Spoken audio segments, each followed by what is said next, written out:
Abu al-Walid ibn Hisham said, "We went on a campaign to the land of the Romans, and we used to take turns in service and guard duty.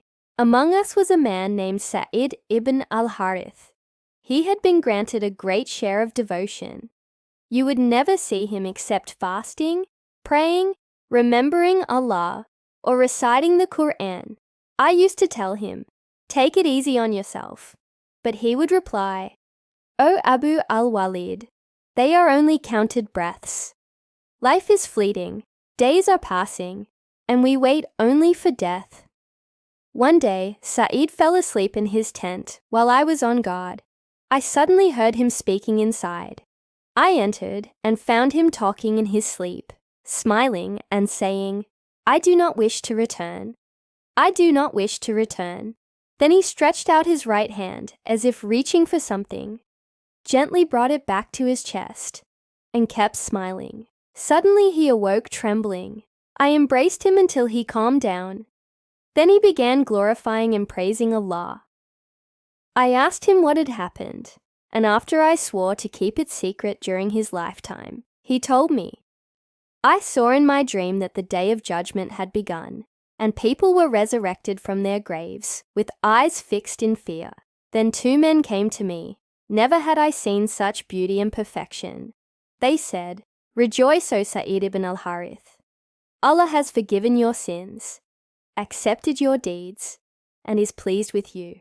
Come, let us show you what Allah has prepared for you."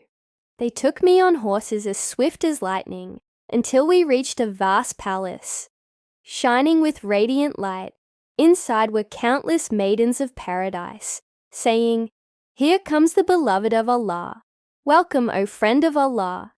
Then they seated me on a throne, surrounded by houris. Among them one whose beauty outshone them all. She said, "I am your eternal wife, and you have another like me in your other palace." I said, "Then let me stay with you tonight, and tomorrow I will go to the other." She replied, "Not today.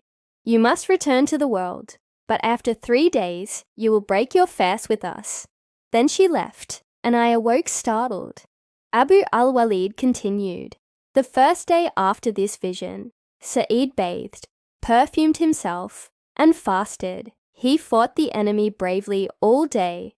On the second day, he did the same, astonishing everyone with his courage. On the third day, he again bathed, perfumed himself, and fasted. He fought more fiercely than ever until near sunset. An enemy arrow struck his throat. I rushed to him crying, 'Congratulations, O Sa'id. Tonight you will break your fast in paradise. If only I were with you.' He looked at me, smiling, reminding me of my promise of secrecy. Then he gazed at the sky, smiled again, and said his final words,